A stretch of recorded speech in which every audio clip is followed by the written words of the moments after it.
High বন্ধুরা, দেখুন আজ পৌষ সংক্রান্তি দিন আমাদের বাড়িতে কি করে পুজো করা হয় সকালবেলায়।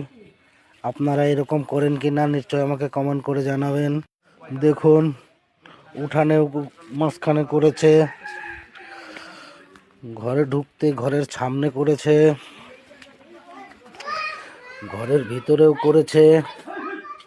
দেখুন আপনারা কি করে করেন, এইভাবেই করেন না অন্য রকম করেন আমাকে নিশ্চয় কমেন্ট করে জানাবেন। দেখুন রান্নাঘরের সামনেও হয়েছে,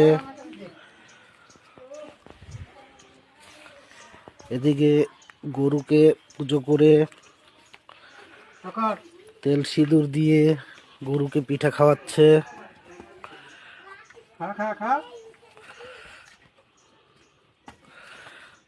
খাচ্ছে না গরু, জোর জবরদস্তি খাওয়াচ্ছে।